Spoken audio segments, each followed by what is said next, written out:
सुनेंगे नाज़रीन इमरान प्रताप अली की नज़म। उससे पहले एक अच्छी बात सुनते हैं। अपनी जबान को सलाम करने का आदी बना लो, इससे दोस्त बढ़ते हैं और दुश्मन कम होते हैं। चलिए पहले सुनते हैं इमरान प्रताप अली की नज़म। तो आपसे गुजारिश है वीडियो को लाइक कीजिए और चैनल को जरूर सब्सक्राइब। ये नया हिंदुस्तान है जहां अजान से तकलीफ हो रही है।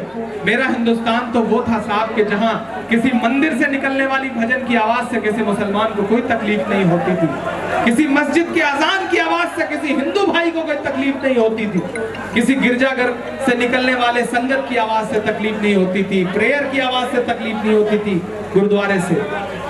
मैं सोनू निगम साहब के बहुत करीब खड़ा हूं, मुझे लगता है कहीं आसपास 10, 20, 25 किलोमीटर पे होंगे। शुरू हो चुका होगा पीने पिलाने का दौर। मैं सोच रहा हूँ पहुंचाऊं एक नजर भाई की बड़ी उनसियत है फिल्मी कलाकारों से, पहुंचाइएगा। तुराज साहब यहाँ बैठे हुए हैं, वो भी बड़ा फिल्मी दुनिया के आदमी हैं। मैं एक नज़्म सुनाता हूँ साहब कि कभी ना होगी बंद अजान, कभी ना होगी बंद अजान।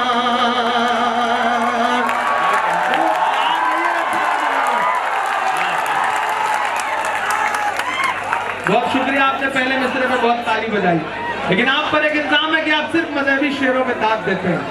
अब जो अगला मिसरा आ रहा है उस पर दाद देकर के झुठलाना अपने ऊपर लगे हुए इल्जाम को। मैं पढ़ता हूँ साहब कि कभी ना होगी बंद अजान, कभी ना होगी बंद अजान।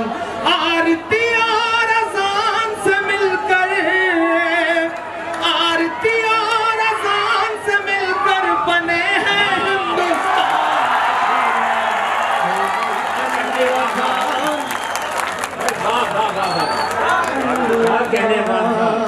होगी बंद अजान, कभी ना होगी बंद अजान।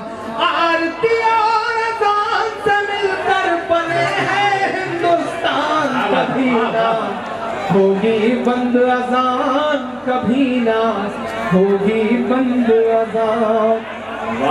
कि लम्हे भर की अजान लगे है तुझको गुंडागर्दी। सोनू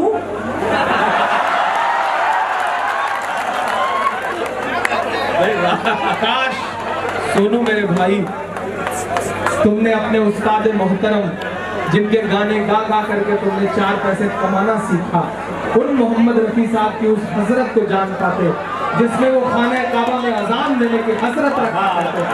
तो हमने गाने का हुनर तो उनसे सीख लिया, लेकिन उनसे संस्कार और सलीका नहीं सीख पाए। मैं मुंबई में खड़ा होकर ये कहता हूँ कि लम्हे भर की अजान लगे है तुझको गुंडागर्दी। हमने तेरे गाने घंटों झेले हैं बेदर्दी। लम्हे भर की अजान लगे हैं तुझको गुंडागर्दी। हमने तेरे गाने घंटों झेले हैं बेदर्दी। गायक बाबू, गायक बाबू बेहद नालायक है तेरा बयान। कभी ना होगी बंद अजान। मेरा ईमान, मेरी रगों में दौड़ता हुआ लहू, मेरी सांसें, मेरी धड़कनें, मेरी रूह इन 2 मिसरों में उभर आई हो तो कोई हाथ खामोश न रहे कि हाथ को कसम जिस दिन इस दुनिया में अज़ान की सदा नहीं आएगी। प्यार है ना? जिस दिन इस दुनिया में अज़ान की सदा नहीं आएगी, रात ही रह जाएगी उस दिन सुबह।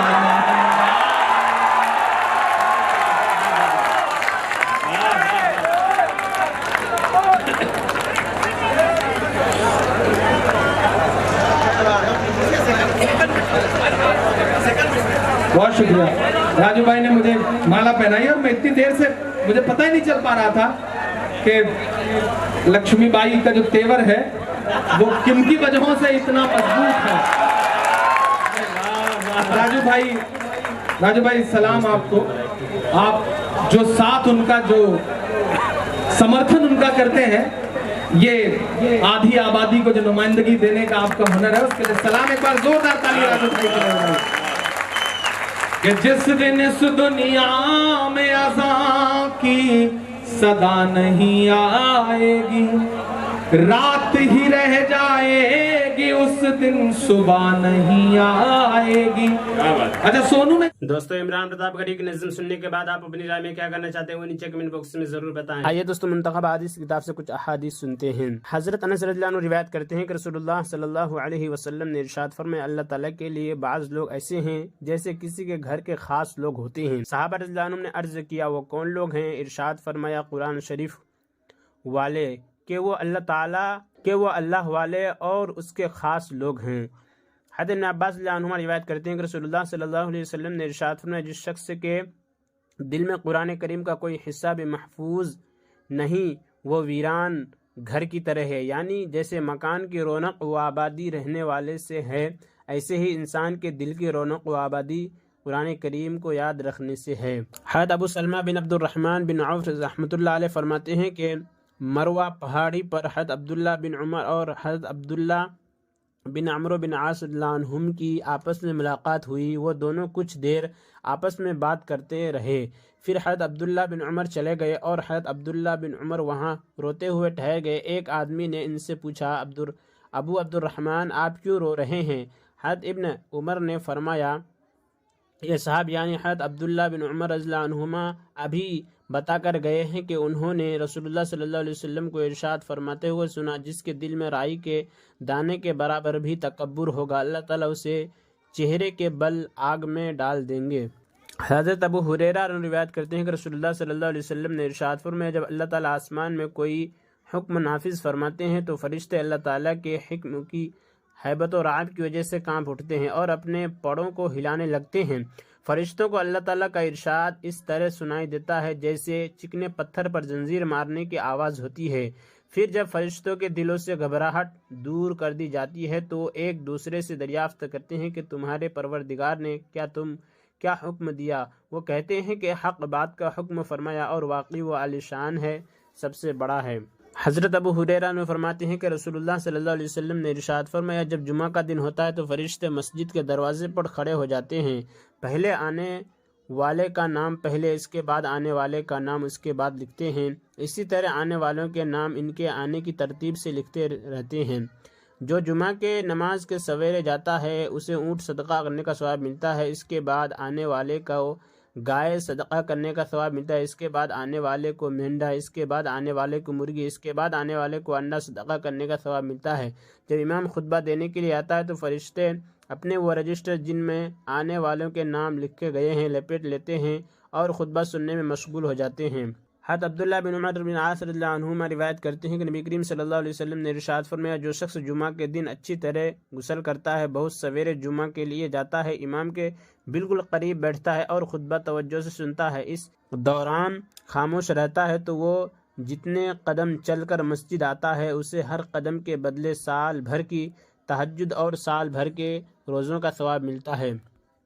हज़रत अबू ज़र रज़ियल्लाहु अन्हु, हज़रत अबू ज़र और हज़रत अबू दरदा रज़ियल्लाहु अन्हुमा रिवायत करते हैं कि रसूलुल्लाह सल्लल्लाहु अलैहि वसल्लम ने इरशाद फरमाया, मैं सारी उम्मतों में से अपनी उम्मत को क़यामत के दिन पहचान लूँगा। सहाबा कराम रज़ियल्लाहु अन्हुम ने अर्ज़ किया, रसूलुल्लाह आप अपनी उम्मत को कैसे पहचानेंगे? आपने इरशाद फरमाया, मैं उन्हें उनके आमाल नामे दाहिने हाथ में दिए जाने की वजह से पहचानूंगा और उन्हें उनके चेहरों के नूर की वजह से पहचानूंगा जो सजदों की कसरत की वजह उन पर नुमाया होगा, और उन्हें उनके एक ख़ास नूर की वजह से पहचानूंगा जो उनके आगे आगे दौड़ रहा होगा। फ़ायदा यह नूर हर मोमिन के ईमान की रोशनी होगी, हर एक की ईमानी क़ुव्वत के बक़दर उसे रोशनी मिलेगी। हज़रत अनस रिवायत करते हैं रसूलुल्लाह सल्लल्लाहु अलैहि वसल्लम ने इरशाद फरमाया, क़यामत इस वक्त तक नहीं आएगी जब तक कि ऐसा बुरा वक्त न आ जाए कि दुनिया में अल्लाह अल्लाह बिल्कुल न कहा जाए। एक और हदीस में इस तरह है कि किसी ऐसे शख्स के होते हुए क़यामत कायम नहीं होगी जो अल्लाह अल्लाह कहता हो। फ़ायदा मतलब यह है कि क़यामत इस वक्त तक आएगी जब तक दुनिया अल्लाह अल्लाह की याद से बिल्कुल ही खाली हो जाएंगी। फ़ायदा इस हदीस का मतलब यह भी बयान किया गया है कि क़यामत इस वक्त तक कायम नहीं होगी जब तक कि दुनिया में ऐसा शख्स मौजूद हो जो ये कहता हो, लोगों अल्लाह ताला से डरो, अल्लाह ताला की बंदगी करो। और इमरान प्रतापगढ़ी से जुड़ी खबरों और नज़मों के लिए हमारे इस चैनल को जरूर सब्सक्राइब करें। मिलते हैं किसी और वीडियो में ऐसे ही नई नज़म और नई खबरों के साथ। तो जब तक के लिए दीजिए मुझे इजाज़त और रखिए अपना ख्याल। आप देख रहे थे सुनहरे लफ्ज़ और मैं आपके साथ मोहम्मद ताक़िब। अस्सलामु अलैकुम रहमतुल्लाहि व बरकातुहू।